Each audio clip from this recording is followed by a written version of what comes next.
So welcome guys in today's video. आज की video में हम देखेंगे कि जो सी में है वो डाटा टाइप्स, मतलब ये डाटा टाइप्स होते क्या हैं सी लैंग्वेज में। वैसे तो हर लैंग्वेज में कुछ ना कुछ होते हैं, लेकिन सी लैंग्वेज के बेसिकली आज हम सी लैंग्वेज के पढ़ेंगे data types in C. Data types in C. तो गाइस आज हम पढ़ेंगे डाटा टाइप्स इन सी। तो सी लैंग्वेज में क्या क्या डाटा टाइप्स होते हैं, उनके क्या क्या फॉर्मेट स्पेसिफायर होते हैं। गाइस फॉर्मेट स्पेसिफायर वो होते हैं जब भी हम सी में स्कैन एफ या फिर उसको प्रिंट कराते हैं उस वेरिएबल को, तो हमें उसके डाटा टाइप की ज़रूरत पड़ती है। तो वही उसके फॉर्मेट स्पेसिफायर होते हैं कि हम उसमें बेसिकली परसेंट और एक साइन होता है, एक अल्फ़ाबेट होता है, और ये दोनों मिला के एक फॉर्मेट स्पेसिफायर होता है। For example guys, data type का क्या मतलब होता है कि हमारे डेटा का टाइप क्या है। फॉर एग्जांपल गाइस, इमेज भी कोई एक तरीके की नहीं होती गाइस, जेपीईजी पीडीएफ फॉर्म में भी होती है इमेज, आपकी पीएनजी फॉर्म में भी होती है। तो जैसे इमेज के डिफरेंट डिफरेंट टाइप्स हैं ना, ऐसे ही हमारे डेटा के भी डिफरेंट डिफरेंट टाइप हैं। फॉर एग्जांपल नंबर जो होते हैं वो हमारे इंटीजर्स में आते हैं, नेम वगैरह जो होते हैं वो हमारे स्ट्रिंग में आते हैं, स्ट्रिंग। जो हमारे अल्फ़ाबेट्स वगैरह होते हैं वो हमारे कैरेक्टर में आते हैं, जिनको हम कैर से डिनोट करते हैं, CHAR कैरेक्टर। जो गाइस हमारी पॉइंट में वैल्यू वगैरह होती हैं वो हमारी फ्लोट और डबल में आती हैं, फ्लोट और डबल में आती हैं गाइस। तो गाइस ये कुछ चुनिंदा होते हैं, वैसे होते तो ये और भी हैं, जैसे long int, long long int. तो गाइस ये सब इनकी साइज बाय साइज वेरी करते हैं। कोई 8 बिट का होगा, कोई 4 बिट का होगा, तो ये सब बिट बाय बिट वेरी करते हैं। तो गाइस बेसिकली तो हमको यही पढ़ने हैं, क्योंकि इनसे ही बेसिक ये हैं, इनसे ही हमको बहुत अच्छी नॉलेज हो जाती है। हम इनसे ही प्रोग्राम बनाकर अच्छे अच्छे अपने प्रोग्राम क्रिएट कर सकते हैं सी लैंग्वेज में। तो गाइस अब सबसे पहले देखते हैं इंट। तो गाइस इंट जो होता है ये गाइस नंबर, नंबर। अब गाइस नंबर में ये फ्लोट या फिर डबल से डिफरेंट मैं आपको बताता हूँ क्यों है। ये डिफरेंट इसलिए है क्योंकि ये पॉइंट में नंबर नहीं ले सकता है। आप इसमें ये नहीं डाल सकते 0.011, नहीं गाइस ये आप नहीं डाल सकते। इसमें आपको सिंपल नंबर डालना पड़ेगा। 100 डाल दिया आपने, 500 डाल दिया, आपको ऐसे नंबर डालना पड़ेगा। जैसे आपको किसी का मोबाइल नंबर लेना है आप उसे इंट में ले सकते हो, रोल नंबर लेना है आप उसको इंट में ले सकते हो। अब गाइस स्ट्रिंग क्या होती है। अब गाइस स्ट्रिंग के लिए स्पेसिकली सी लैंग्वेज में दो फंक्शन बनाए गए हैं, गेट्स एंड पुट्स। तो जो गेट्स फंक्शन होता है वो हम स्ट्रिंग लेने के लिए यूज़र से स्ट्रिंग लेता है। तो गाइस जो हम इसको स्कैनएफ से भी ले सकते हैं, लेकिन स्कैनएफ में क्या दिक्कत आती है गाइस, स्कैनएफ में दिक्कत आती है कि मान लीजिए पूरा नाम है टेक कोडर, पूरा नाम है टेक कोडर। तो गाइज ये बीच में जो स्पेस आई है ना, स्कैन एफ में ये स्पेस नहीं ले सकते, जो कि हम गेट्स में ले सकते हैं। गेट्स एक फंक्शन है, मैं आपको बताऊंगा। फिलहाल मैं आपको डाटा टाइप बता देता हूँ। तो जो हमारा इंटीजर है, इंटीजर को जब भी हम यूज़ करेंगे, चाहे प्रिंट एफ में यूज़ करें चाहे स्कैन एफ में यूज़ करें, तो इसको हम यूज़ करेंगे परसेंट डी से। जहाँ भी इसका डाटा टाइप मांगा जाएगा सिंटेक्स में, हम वहाँ पर परसेंट डी लगाएंगे इंटीजर के लिए। स्ट्रिंग के लिए गाइस, स्ट्रिंग के लिए हम परसेंट सी, क्योंकि हम कैरेक्टर से लेते हैं गाइस। ये वैसे स्ट्रिंग में हमको गाइस डाटा टाइप की ज़रूरत नहीं पड़ती, क्योंकि हम इसको गेट्स और पुट्स से लेते हैं। गेट्स और पुट्स से हम इसको लेते और प्रिंट कराते हैं, तो हमें स्ट्रिंग में यूज़ नहीं होता। कैरेक्टर में गाइस हम कोई भी अल्फ़ाबेट ले सकते हैं, अल्फ़ाबेट ले लिया हमने। और गाइज इसका जो हम यूज़ करते हैं वो करते हैं हम परसेंट सी। जो इसका फॉर्मेट स्पेसिफायर है वो है इसका परसेंट सी। और गाइज फ्लोट वही गाइज डेसिमल की वैल्यू, और डबल भी गाइज हमारी डेसिमल की वैल्यू। और गाइज जो फ्लोट होता है वो होता है हमारा परसेंट एफ से डिनोट, और जो हमारा डबल होता है वो होता है हमारा परसेंट डी से denote, sorry guys percent LF से डिनोट होता है हमारा परसेंट LF। अब गाइज मैं आपको बताता हूँ ये यूज़ कहाँ होते हैं। फॉर एग्जांपल गाइज आपको स्कैन एफ यूज़ करना है, ये मैंने यूज़ किया guys scan F. Scan F का सिंटेक्स क्या होता है, लिखा हमने स्कैन एफ फंक्शन का नाम, ये हमें लगाने पर डबल कोट्स। डबल कोट्स के अंदर हम हम जिस भी वेरिएबल में लेंगे, जो यूज़र वैल्यू डालेगा हम उसका यहाँ पर वो देते हैं फॉर्मेट स्पेसिफायर। फॉर एग्जांपल अगर मैं यूज़र से इंटीजर वैल्यू चाहता हूँ तो मैं यहाँ पर परसेंट डी लिखूँगा, और यहाँ पर लिख दूँगा मैं वेरिएबल का नाम $A एंड ए। तो ये गाइस हमारा स्कैन एफ का सिंटेक्स है, बिल्कुल परफेक्ट है। तो इसमें हमारा सिंटेक्स एक बार हम पढ़ेंगे कि कैसे होता है। सबसे पहले लिखते हैं हम स्कैन एफ, स्कैनफ के बाद हम लिखते हैं डबल कोट्स के अंदर, डबल कोट्स के अंदर हम लिखते हैं फॉर्मेट स्पेसिफायर। अगर कैरेक्टर है तो %c, फ्लोट है तो %f, इंट है तो %t, %c for character, comma dollar, dollar means and, उस PHP में ज़्यादा मैं काम करता हूँ तो मुझे डॉलर याद रहता है, एंड b। तो गाइज हम इससे कैरेक्टर ले सकते हैं, %c से हमने कैरेक्टर लिया, ऐसे गाइज को सिंटेक्स बनता है।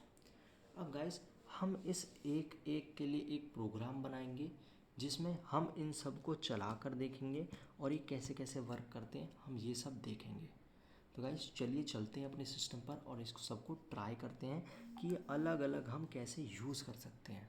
कब प्रैक्टिकल परफॉर्म करने जा रहे हैं, हम अपना IDE खोल लिया है जिसको कहते हैं इंटीग्रेटेड डेवलपमेंट एनवायरनमेंट, राइट, जिसमें हम अपने प्रोग्राम को डेवलप कर सकते हैं, रन कर सकते हैं। तो गाइस सिंपल से न्यू फाइल लेंगे और चेक करेंगे कि कैसे कैसे हमने जो सीखा अभी कुछ सेकंड पहले उसको कैसे इम्प्लीमेंट करते हैं अपने प्रोग्राम में। तो गाइस सबसे पहले हेडर फाइल इंक्लूड कर लेंगे हम लोग, #include stdio.h, जैसा कि मैंने आपको बताया था प्रोग्राम में भी कि हमको देव में conio.h की ज़रूरत नहीं पड़ती है, वो हमको टर्बो C++ में पड़ती है। तो गाइस सिंपल मैंने यहाँ पर लिख लिया है, वॉइड मेन लिखूँगा क्योंकि मैं कुछ भी रिटर्न नहीं करा रहा हूँ। सिंपल मैंने यहाँ पर वॉइड मेन लिखा और ये मेरा आ गया गाइस मेन। अब मैं सबसे पहले आपको दिखाता हूँ कि हम कैसे इंटीजर वैल्यू ले सकते हैं यूज़र से और उसको प्रिंट करा सकते हैं। तो देखिए गाइस कैसे कराते हैं। फॉर एग्जांपल मैं आपको इंटीजर वैल्यू लेके दिखाऊंगा, मैं आपको डायरेक्ट प्रिंट करके दिखाऊंगा। लेने के लिए मैं आपको एक सेपरेट वीडियो में बताऊंगा। तो गाइस सबसे पहले ये देखिए मैंने कैरेक्टर डिफाइन कर दिया कैर, जिसका मैंने नेम लिख दिया डेमो इक्वल टू, ये गाइस मैंने कर दिया बंद। दूसरा गाइस मैंने लिया इंट a, तीसरा गाइस मैं यहाँ पर ले रहा हूँ फ्लोट b, ये गाइस मैंने कर दिया बंद। अब गाइस सिंपल मैं इन तीनों को प्रिंट करा दूंगा, प्रिंट एफ कराने के बाद गाइज मैं यहाँ पर सिंपल लूँगा। सबसे पहला मैं यहाँ पर लिखूँगा फर्स्ट, एक माइनस का साइन लगाया, एक लगाया गाइज मैंने %d। सबसे पहले मैं यहाँ पर इंटीजर वैल्यू है, फिर हम सीक्वेंस में चलते हैं। सबसे पहले गाइज मैं यहाँ पर प्रिंट कराऊंगा Ctrl+C से कैरेक्टर, फिर गाइज एक कॉमा लेंगे हम लोग, फिर थोड़ी बहुत स्पेस छोड़ेंगे, फिर गाइज मैं यहाँ पर लिखूँगा सेकंड के बाद फिर माइनस, फिर मैं गाइज यहाँ पर लिखूँगा %d क्योंकि दूसरा नंबर है हमारा इंटीजर, और फिर हम स्पेस छोड़ेंगे, फिर एक कॉमा, और फिर तीसरा नंबर है हमारा फ्लोट। तो हम सिंपल यहाँ पर कर देंगे %f which is use for float, और यहाँ पर मैं लिख दूंगा थर्ड, कर देगा गाइज मैंने माइनस। सिंपल गाइज मैं इतना सा प्रोग्राम बना चुका हूँ। अब मैं सिंपल यहाँ पर उनकी वैल्यू लिख दूंगा। पहला है मेरी डेमो, सेकंड है मेरा a और थर्ड है मेरा b। तो गाइज सिंपल मैंने इस प्रोग्राम को बना दिया है। अब मैं इसको सेव करूँगा प्रोग्राम को। तो गाइज मैं सिंपल अपने प्रोग्राम का नाम लिख देता हूँ datatype.c, ये कर दिया गाइज मैंने सेव। अब गाइज सबसे पहले हम इसमें एरर चेक करते हैं। तो सबसे पहले हम इसको कंपाइल करेंगे। शॉर्टकट कीज़ होते हैं गाइज, F9 से हम इसको कंपाइल कर सकते हैं। तो गाइज सिंपल मैंने अभी इसका कंपाइल किया है और आई थिंक गाइज यहाँ पे मुझे कोई एरर नहीं आई है अब तक। तो गाइज कंपाइल करते हैं। तो गाइज कंपाइल हो चुका है, कोई एरर नहीं है। अब इसको गाइज हम रन करते हैं। तो गाइज रन करने पे जो ब्लैक विंडो है उसमें आप देखिए क्या आया, कैरेक्टर हमारा नल है, सेकंड जो हमारा इंटीजर वो हमारा नल है मीन्स 0, और फ्लोट भी हमारा नल है। अब गाइज मैं क्या करूँगा, मैं इन पे इनकी वैल्यू दे दूंगा। डबल इक्वल टू का साइन लगाया और मैंने यहाँ पर लिख दिया है टेक, खाली टी लिखूँगा गाइज मैं टी। इंटीजर में गाइज मैं इंटीजर की वैल्यू डालूंगा जो मैंने डाल दी है 5, और फ्लोट में गाइज मैं फ्लोट की वैल्यू डालूंगा इक्वल टू 55.55, या फिर गाइज आप हम इसको 505 कर लेते हैं। अब गाइज मैं इसको कंपाइल करता हूँ। कंपाइलेशन गाइज हो चुकी है, नो एरर। अब गाइज देखिए मैंने इसको रन किया है, देखिए फर्स्ट में मेरा टी आ चुका है। मैं आपको इसको जूम करके दिखाता हूँ, ये देखिए गाइज मैंने आपको जूम कर दिया, आपके लिए मैंने आउटपुट जूम कर दिया। आप गाइज इसमें जूम करके देखिए आपका फर्स्ट जो है उसमें मेरा कैरेक्टर आ गया, सेकंड में मेरा इंटीजर 5 आ गया, और थर्ड में मेरा फ्लोट डेसिमल की पूरी वैल्यू आ गई गाइज। अब देखिए गाइज एक हम इसमें एक्सपेरिमेंट करेंगे जो कि आपके लिए भी मेरे लिए भी, लेकिन मेरे को पता है उसका रिजल्ट क्या होगा, लेकिन मैं सिंपल आपके लिए बताता हूँ। कोड को मैं थोड़ा जूम कर देता हूँ जिससे गाइज आपको बिल्कुल परफेक्ट देखिए बस इतना सा कोड। अब आप सोच रहे होंगे कि हमने फ्लोट लिया, वो भी फ्लोट भी तो एक तरीके का न्यूमेरिक वैल्यू है, हम उसे इंट में कर सकते थे। अब देखिए गाइज मैं यहाँ पर लिख रहा हूँ 5.102, ये मैंने किया गाइज इसको सेव। अब गाइज मैं इसको सिंपल यहाँ पर कंपाइल किया, कंपाइलेशन हो गया। अब गाइज मैं इसको रन करता हूँ तो देखिए क्या आता है। ये गाइज मैंने किया रन, इसको करी बड़ी स्क्रीन, उसको जूम करता हूँ तो देखिए मैंने वहाँ पर पॉइंट में वैल्यू ली थी, आप देख सकते हैं गाइज मैंने यहाँ पर पॉइंट में वैल्यू लिया है 5.102, लेकिन इंटीजर पॉइंट के बाद की वैल्यू लेता ही नहीं है। पॉइंट से पहले आप जितना लिख देंगे वो उतना ले लेगा। फॉर एग्जांपल गाइस एक बार और ट्राई करते हैं, हम यहाँ पर 55 कर देते हैं इसको और फिर मैं इसको कंपाइल रन करता हूँ। तो देखिए मैंने कंपाइल रन किया, मेरा आउटपुट आया, मैं इसको जूम करूँगा, जूम करके देखिएगा उसने पॉइंट से पहले जो 55 था उसकी वैल्यू ले ली है और उसके बाद की वैल्यू नहीं ली है। अब गाइस अगर मैं यहाँ पर कैरेक्टर में अगर यहाँ मैं पूरा देना चाहूँ टेक और फिर मैं इसको करूँ कंपाइल और गाइस फिर मैं इसको करूँ रन, तो देखिए गाइस ये पूरा टेक नहीं लेगा, इसने खाली हमारा एच लिया है जो कि हमारा लास्ट का अल्फ़ाबेट है। तो गाइस हमने एक चीज़ और सीखी कि जब तक हम उस कैरेक्टर का साइज़ नहीं देंगे तब तक वो पूरा नहीं लेगा। अब आपने एक चीज़ और देखी कि हमने उसका साइज़ तो लिया ही नहीं है, हमने उसे सिंपल एक अल्फ़ाबेट, अगर हम उसमें कोई साइज़ नहीं देते हैं कैरेक्टर का तो वो सिंगल अल्फ़ाबेट ही यूज़ करता है। अब अगर मैं गाइस स्क्वायर ब्रैकेट में यहाँ डेमो का अगर मैं साइज़ दे देता हूँ, ये मैंने स्क्वायर में दे दिया साइज़ 50, और अब अगर मैं इसको गाइस कंपाइल एंड रन करता हूँ तो देखिए गाइस ये हमको एरर शो कर चुका है। इसने गाइस हमको एक एरर डिस्प्ले करी है कि हमारी इस लाइन में एक एरर है। अब गाइस हम चेक करेंगे क्या एरर है। तो गाइस इसी में हमारी एरर है, हम उसको गाइस ऐसे नहीं कर सकते, लेकिन अगर हम इसको गेट से करते तो वो हमारा हो जाता गाइस। हमने इसको साइजिंग नहीं देनी यहाँ पर, ये गाइस ऐसे पॉसिबल नहीं है। इसका मतलब हम इसमें खाली कैरेक्टर में सिर्फ इनपुट करा सकते हैं, लेकिन अगर मैं यहाँ पर प्रिंट कराना चाहूँ फॉर एग्जांपल जैसे मैंने यहाँ डेमो है जो मैंने यहाँ पर %c से मैंने आपको बताया था वो नहीं हो सकता है पुट, आई मीन उसको हमारे लिए गेट्स और पुट्स का फंक्शन यूज़ होता है। गाइस आज की वीडियो में हमने सीखा कि डेटा टाइप्स कैसे हम उसको यूज़ कर सकते हैं। हमने कैरेक्टर लिया, हमने इंटीजर लिया, हमने फ्लोट लिया।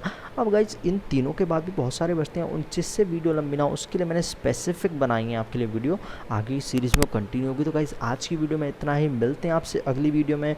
तो गाइस आप देख सकते हैं कैसे कैरेक्टर खाली सिंगल कैरेक्टर लेता है अगर उसके साइज़ ना दो, इंटीजर खाली पॉइंट से पहले की वैल्यू लेता है और फ्लोट आपकी पूरी वैल्यू लेता है 5 या फिर up to 6 number of decimal points, right. तो गाइस आज की वीडियो में इतना ही, मिलते हैं आपसे अगली वीडियो में, तब तक के लिए guys bye bye, take care.